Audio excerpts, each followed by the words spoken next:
आदाब नाज़रीन, खबरनामे में आपका इस्तकबाल है। मैं हूं साइमा खान। सबसे पहले नजर हेडलाइंस पर। वज़ीर आज़म नरेंद्र मोदी का 3 ममालिक का दौरा। पहले मरहले में पहुंचे साइप्रस।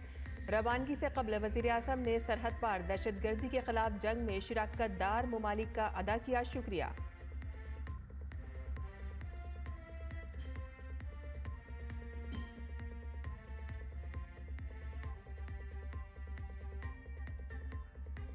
महाराष्ट्र के पुणे में पुल मुनहदिम, 6 अफराद की मौत, मुतादिद अफराद के डूबने का खदशा। हादसे के वक्त पुल पर बड़ी तादाद में थे सयाहों। राहत और बचाव का काम जारी।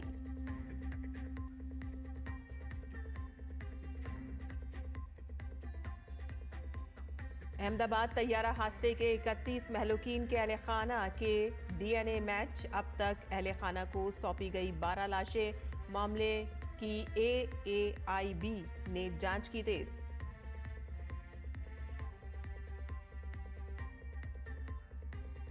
उत्तराखंड में केदारनाथ के पास हेलीकॉप्टर हादसा। पायलट समेत तमाम 7 अफराद की मौत। वजीर आला पुष्कर सिंह धामी ने हादसे के बाद की आला सतही मीटिंग की।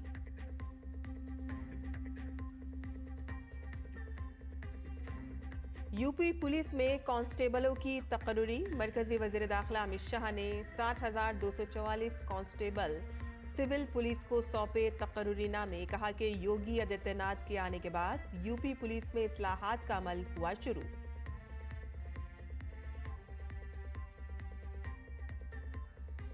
इजराइल पर ईरान के हमले में अब तक 10 अफराद की मौत। हौसियों का दावा, ईरान के साथ मिलकर इजराइल पर दागे मुतादिद मिसाइल। डोनाल्ड ट्रंप का ईरान को इंतबाह। कहा कि हम पर हुआ हमला तो संगीन नताइज का करना होगा सामना। और अब खबरें तफसील से। वज़ीर आज़म नरेंद्र मोदी 3 ममालिक के दौरे के पहले मरहले में जमहूरिया साइप्रस पहुंच गए हैं। ये तवील अरसे के बाद किसी भी भारतीय वज़ीर आज़म का साइप्रस का पहला दौरा है। वज़ीर आज़म साइप्रस के सदर निकोलस क्रिस्टोलाइडिस के साथ 2 तरफा बातचीत करेंगे। वहां से वज़ीर आज़म पीर को कनाडा जाएंगे और G7 सरबराही इजलास में शिरकत करेंगे। इस सरबराही इजलास में वज़ीर आज़म की ये मुसलसल छठी शिरकत होगी। वज़ीर आज़म G7 ममालिक समेत मदु ममालिक के रहनुमाओं और आलमी तंजीमों के आला हुकाम से मुख्तलिफ उमूर पर तबादला ख्याल करेंगे। वज़ीर आज़म वहाँ कई 2 तरफा मुलाकातें करेंगे। वज़ीर आज़म दौरे के तीसरे मरहले में 18 जून को जमहूरिया क्रोएशिया पहुँचेंगे और वहां किसी भारतीय वज़ीर आज़म का पहला सरकारी दौरा होगा। वज़ीर आज़म अपने हम मनसब आंद्रेज पेनक्लोविक के साथ 2 तरफा मुलाकात करेंगे।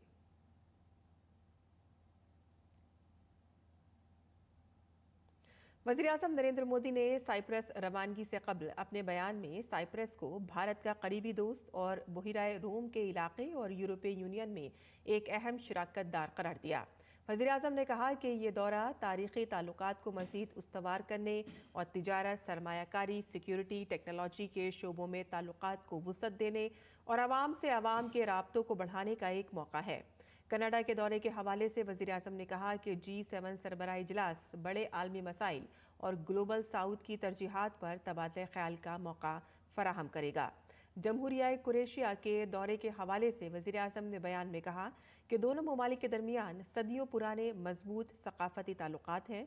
किसी भारतीय वज़ीर आज़म का क्रोएशिया का ये पहला दौरा बाहमी दिलचस्पी के शोबों में 2 तरफा ताउन की नई राहें खोलेगा।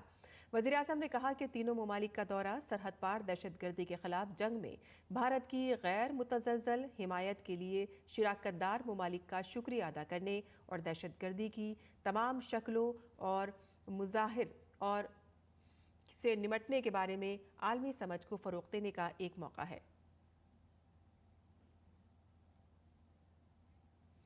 महाराष्ट्र के पुणे में इंद्रियानी नदी पर पुल गिरने से कम 6 अफराद की मौत हो गई है। इब्तदाई इत्तलात के मुताबिक 25 से 30 सयाहों के डूबने का खदशा है।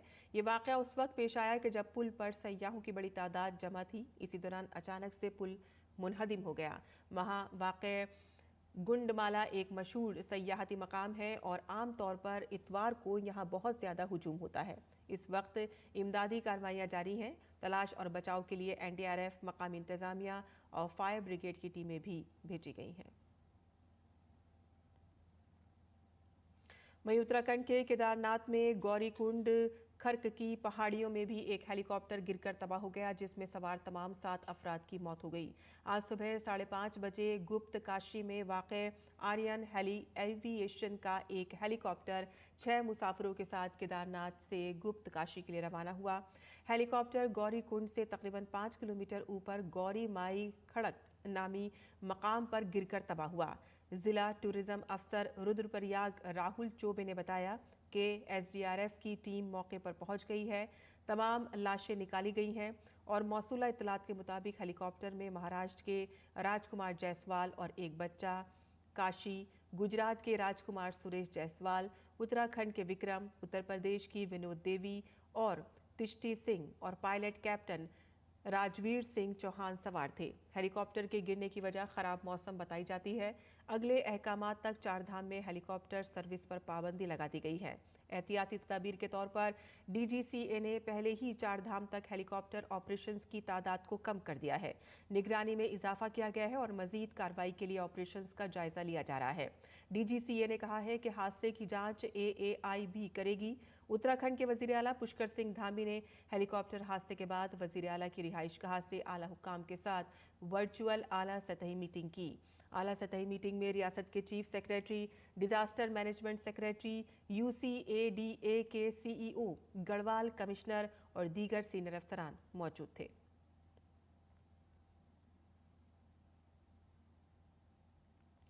उत्तराखंड के वजीर आला पुष्कर सिंह धामी ने हेलीकॉप्टर हादसे पर गहरे दुख का इजहार किया और मरने वालों के अहले खाना से ताज़ियत का इजहार किया। उन्होंने कहा कि एक हंगामी मीटिंग बुलाई गई है और सख्त हिदायत दी गई है कि किसी भी हालत में डीजीसीए के मयारात में कोई कोताही नहीं होनी चाहिए।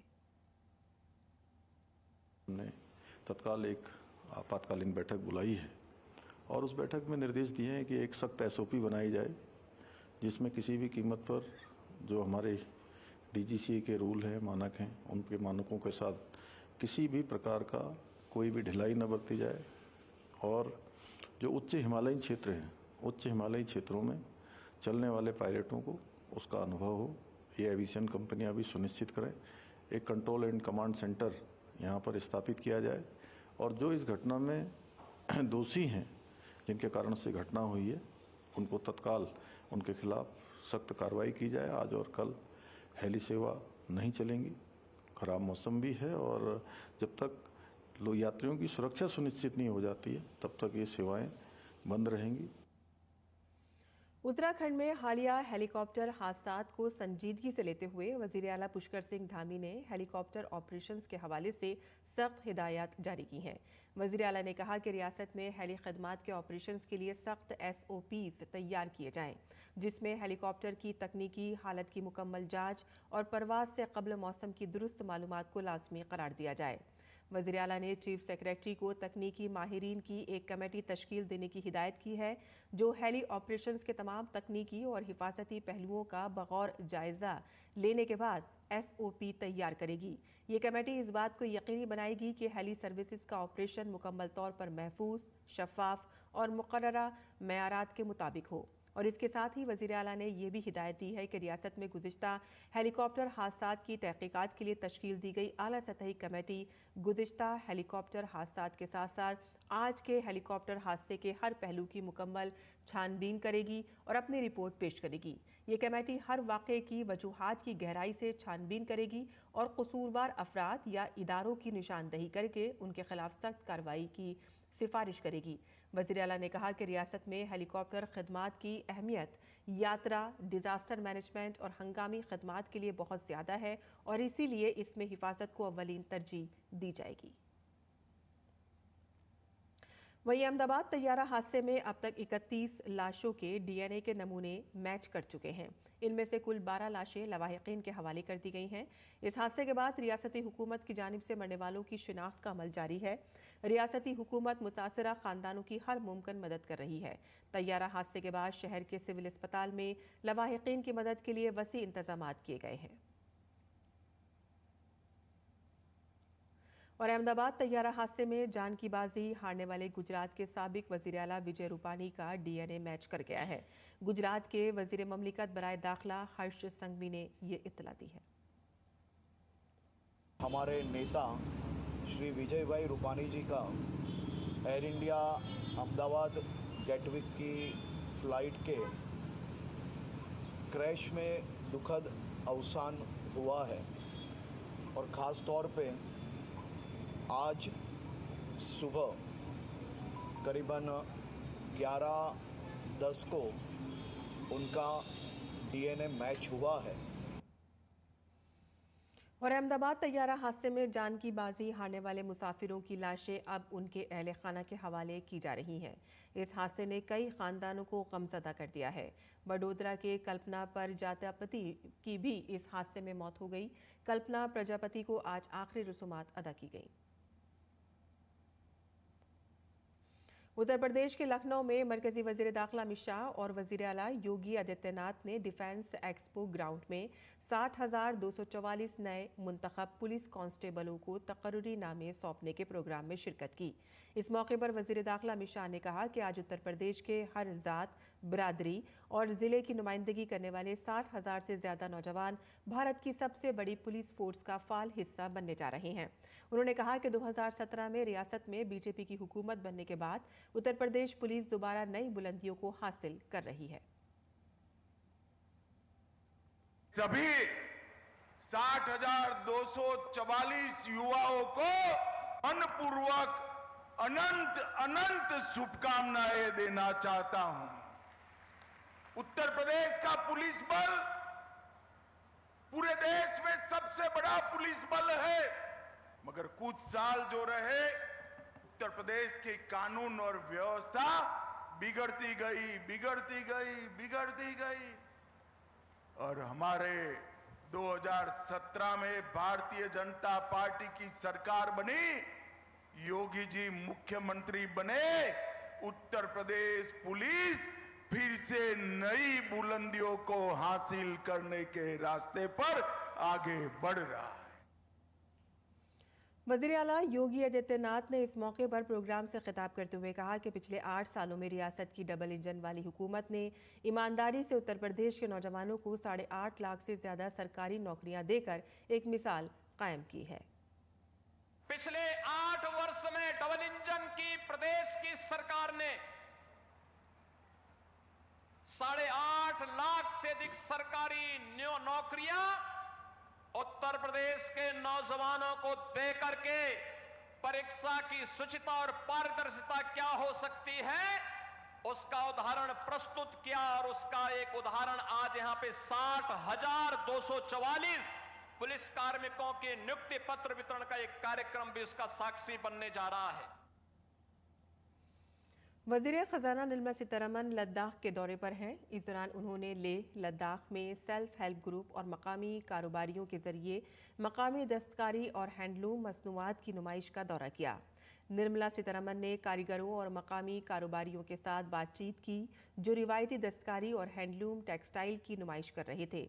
निर्मला सीतारमण ने कारीगरों के कारोबारी जज्बे और तख्लीकी सलाहियतों की तारीफ की और इसके साथ ही उन्होंने सकाफती विरसे के तहफ़्फ़ुज़ और मरकज़ के ज़ेर इंतज़ाम इलाके में दही माश को फ़रोग़ देने में उनके किरदार को उजागर किया। आगे बढ़ते हैं, जहां उत्तर प्रदेश के संभल में तजावुज़ात के खिलाफ मुहिम जारी है। ये मुहिम शहर को खूबसूरत, साफ सुथरा और ट्रैफिक फ्रेंडली बनाने के लिए चलाई जा रही है। इस मुहिम का मकसद मरकजी रास्तों से गैर कानूनी तामीरात हटाकर सड़कों को चौड़ा करना है। संभल के डीएम राजेंद्र पेंसिया ने कहा है कि अगर कोई सरकारी अराजी पर तजावुज़ात करता है तो उसे 15 दिन का नोटिस दिया जाता है ताकि वो खुद तजावुज़ात हटाए, वरना उसे हटा दिया जाएगा। यदि सरकारी जमीन पर कब्जा है किसी का भी तो प्रायर नोटिस दिया जाता है 15 डेज का। उसके बाद रिक्वेस्ट किया जाता है कि अपने आप हटाइए, नहीं तो जो खर्चा लगता है वो सामने वाले से वसूला जाता है और उसको हटाते हैं। इंक्रोचमेंट ड्राइव सब जगह चल रहा है, भैजोई में भी चल रहा है, चंदोसी में भी चल रहा है और संभल में भी चल रहा है और सिरसी में भी चल रहा है। चारों जगह पे चल रहा है। 21 जून को बैनुल-अक़वामी योगा दिन है। योगा का जोश पूरी दुनिया में वाज़ेह तौर पर देखा जा सकता है। बैरून मुल्क योगा सेंटर में लोग योगा से मुस्तफ़ीद हो रहे हैं। कब्रस के लोग योगा के लिए बहुत पुरजोश हैं। पेश है हमारी ये खास रिपोर्ट।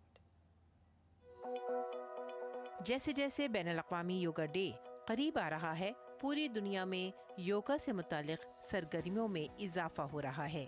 अब दुनिया के तकरीबन हर मुल्क में योगा सेंटर्स भी नजर आने लगे हैं। साइप्रस के लिमासोल शहर में जापा आयुर्वेद और योगा सेंटर भी हिंदुस्तान की योग की ताकत को मजबूत कर रहा है।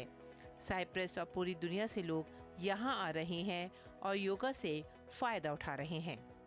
योगा जो है ना हमारा कल्चर है और इसको ना हमें प्रमोट करना चाहिए, तो इसको हमें वर्ल्ड वाइड लेना चाहिए। और बहुत सारे लोग जो अब्रोड से हैं, मैं खुद ही अब्रोड से हूँ, मैं जर्मनी से हूँ, तो मैंने देखा है कि हम जो है ना बाहर के लोग जो है ना वो हमारा कल्चर लेकर उसको फिर बिज़नेस बना रहे हैं।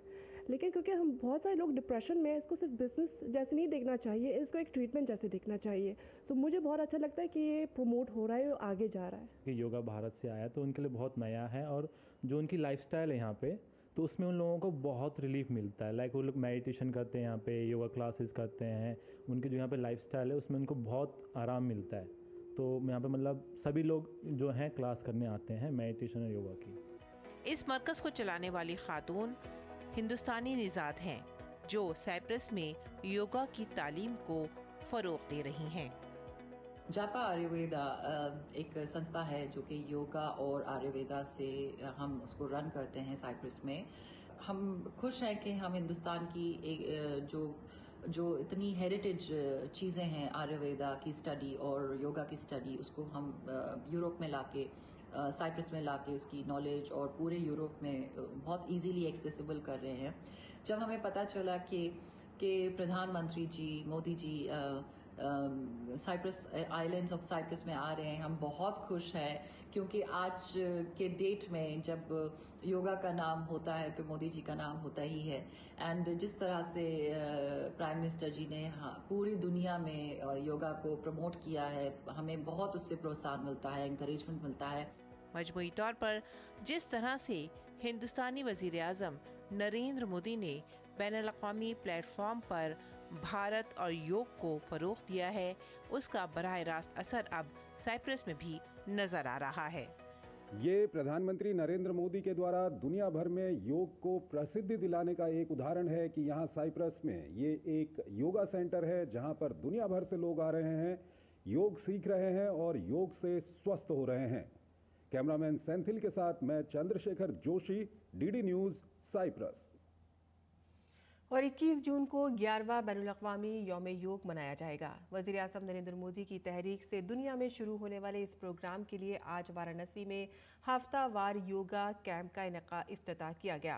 काशी के मशहूर नमो घाट पर मुनक़िद इस कैंप में commissioner S Rajgangam, DM Satyendra Kumar, CD Umanshu Nagpal, MLC Vishwakarma, साबिक वजीर MLA डॉक्टर नीलकांठ तिवारी और ज़िला पंचायत सदर पूनम मौर्या के साथ सैकड़ों असातिज़ा ने योग आसन किए। प्रोग्राम में योगा की इज्तिमाई तवानाई और नज़्म ज़ब्त से वाज़ेह कर दिया गया। वाराणसी न सिर्फ एक रूहानी शहर है बल्कि सेहत के बारे में भी बेदार और बाशऊर हो चुका है। तकरीब के ख़त्म पर तमाम शुरका से योगा के तसलसल को बरकरार रखने का अहद भी किया गया।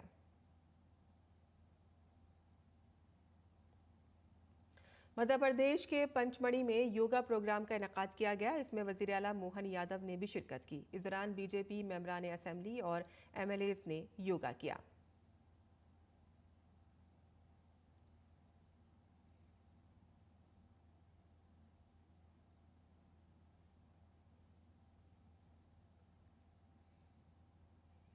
उत्तराखंड के देहरादून में आज रन फॉर योगा प्रोग्राम का इनेकाद किया गया, जिसमें रियासत के वज़ीर आला पुष्कर सिंह धामी ने भी शिरकत की। प्रोग्राम का मकसद योग की अहमियत को लोगों तक पहुंचाना है।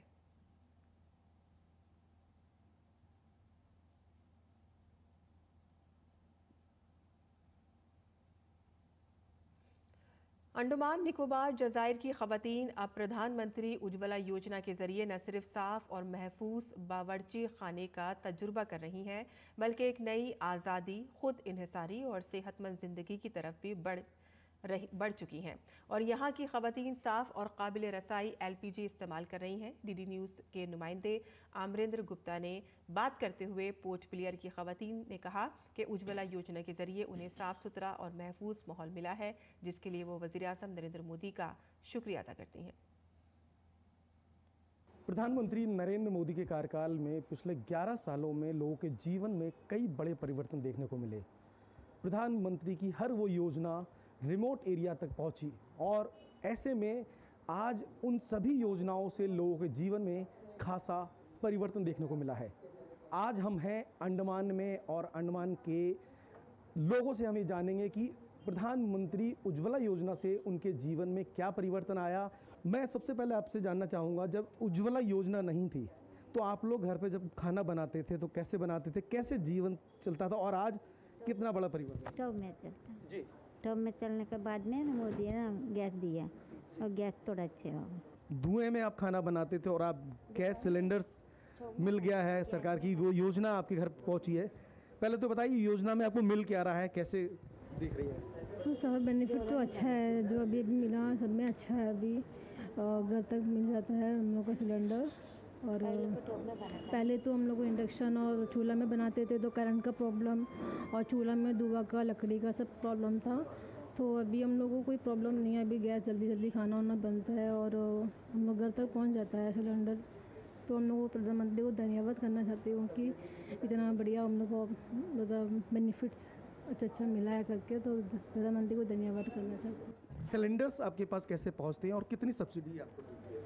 सब्सिडी आके 363 रुपीज़ मिलता है, घर पर ही लेके आके पहुंचा देते हैं सर। पहले तो बोले चूल्हा में खाना बनाते समय बर्तन भी धोना पड़ता था, बहुत टाइम लगता था। अभी तो ऐसा तो नहीं है, गैस आने के बाद जल्दी से बर्तन भी धो देते, सारा काम जल्दी भी हो जाता है। पोर्ट ब्लेयर में भी आपको उज्ज्वला योजना की सुविधा मिल रही है, वो भी घर बैठे। बहुत अच्छा लगा सर योजना मिलने के लिए और प्रधानमंत्री को शुक्रिया बोलते हैं। प्रधानमंत्री उज्ज्वला योजना आने के बाद पूरे देश में परिवर्तन देखा जा सकता है और प्रधानमंत्री नरेंद्र मोदी के कार्यकाल के 11 साल अगर बात करें तो अचीवमेंट के हैं और वो सुविधा जो उन्होंने कहा था आज रिमोट एरिया में मिल रहा हो, ये कहानी अंडमान के घर घर की है। कैमरामैन सौरभ बख्शी के साथ अमरेंद्र गुप्ता, DD न्यूज़, पोर्ट ब्लेयर, अंडमान। और भारतीय खलाबाज शुभांशु शुक्ला का एक्सियम 4 मिशन एक बार फिर से मुलतवी कर दिया गया है। इसरो ने एक्स पर पोस्ट किया कि फैल्कॉन 9 लॉक्स लीक को स्पेस एक्स ने हल कर लिया है और इसके अलावा एक्सियम 4 टीम ISS के ज़ेवेदा मॉड्यूल में खराबी को दूर करने के लिए खलाई इदारे नासा के साथ मिलकर काम कर रही है। इसरो ने यह भी बताया है कि वो एक्सियम 4 के लिए जल्द अज जल्द लॉन्च की तारीख पर काम कर रहे हैं और इससे पहले ये मिशन 19 जून 2025 को लॉन्च किया जाना था। बैनुल-अक़वामी खबरों की बात करें तो ईरान और इजराइल ने तीसरी रात भी एक दूसरे के खिलाफ हमले किए हैं। इजरायली फ़ौज ने कहा है कि ईरान से मुतअद्दिद मिसाइल दागे गए हैं और IDF ने भी तेहरान में मुतअद्दिद फ़ौजी अड्डों को निशाना बनाने का दावा किया है। इजराइल की एम्बुलेंस सर्विस का कहना है कि इन मिसाइल हमलों में 7 अफराद हलाक और 140 जख्मी हुए हैं। उधर ईरान ने कहा है कि इजरायली हमले में तेहरान में शहरान ऑयल डिपो को निशाना बनाया गया था। ईरान के पासदाराने इनकलाब ने कहा कि ईरानी मिसाइलों और ड्रोनर्स ने इजराइल के तवानाई के बुनियादी ढांचे और लड़ाका जेट ईंधन की पैदावारी तस्नीबात को निशाना बनाया। तिल अबीब की हाइफा ऑयल रिफाइनरी को निशाना बनाया गया है। ईरान ने हमले में इजराइल में अब तक 10 अफराद हलाक और 300 से ज़ायद जख्मी हो चुके हैं और इसके साथ ही यमन के हौसी बागियों ने भी ईरान के साथ मिलकर इजराइल पर बैलिस्टिक मिसाइलों से हमला करने का दावा किया है। ईरान इजराइल के दरमियान जारी तनाज़े के दरमियान ओमान में होने वाली अमेरिका ईरान जौहरी मुज़ाकरात को मंसूख कर दिया गया है। ईरानी वज़ीर ख़ारजा अब्बास अराक़ची ने कहा कि जब तक ईरान पर इजराइल के हमले जारी रहते हैं तब तक बातचीत नहीं हो सकती है और इसके अलावा उन्होंने कहा कि ईरान नहीं चाहता है कि ये तनाज़ा पड़ोसी मुल्कों में फैले। उन्होंने ये भी कहा है कि ईरान अपने दिफा में ये जवाबी हमले कर रहा है। तो वहीं अमेरिकी सदर डोनाल्ड ट्रंप ने सोशल मीडिया पर अपने एक पोस्ट में ईरान को इंतबा दिया। उन्होंने लिखा कि ईरान इजराइल तनाज़े में अमेरिका का कोई हाथ नहीं है और अगर ईरान किसी भी तरह से अमेरिका पर हमला करने की कोशिश करता है तो उसे सख्त जवाब दिया जाएगा। और इसके साथ ही ट्रंप ने लिखा कि तनाज़ा एक मुआहदे के जरिए आसानी से ख़त्म किया जा सकता है। तो वहीं इजरायली वज़ीर-ए-आज़म बेंयामिन नेतन्याहू का कहना है कि ईरान पर अब तक जो भी हमले हुए हैं वो कुछ भी नहीं है और आने वाले दिनों में और सख्त हमले होंगे। और इससे पहले वज़ीर-ए-आज़म नेतन्याहू ने कल हिफाजती काबीना की मीटिंग की थी। ईरान और इजराइल के दरमियान कशीदा सूरत हाल के पेश नज़र तेहरान में भारतीय सिफारतखाने ने एक एडवाइजरी जारी की है। एडवाइजरी में भारतीय शहरियों और भारत निजात लोगों को सिफारतखाने से राब्ते में रहने का मशवरा दिया गया है और इसके साथ ही एडवाइजरी में ये भी मशवरा दिया गया है कि बगैर ज़रूरी काम के एक जगह से दूसरी जगह जाने से गुरेज किया जाए। भारतीय सिफारतखाने ने हंगामी हालात के लिए कुछ हेल्पलाइन नंबर भी जारी किए हैं और इसके अलावा मजीद मालूमात के लिए सिफारतखाने के सोशल मीडिया अकाउंट्स को फॉलो करने का मशवरा भी दिया गया है। और इसके साथ ही ईरान में भारत निसात अफराद की ज़रूरियात को मद्देनज़र रखते हुए भारतीय सिफारतखाने ने एक नया टेलीग्राम चैनल भी शुरू किया है। इसी के साथ ही हमारा खबरनामा यहीं ख़त्म होता है। हमारी पूरी टीम को इजाज़त दें। आदाब।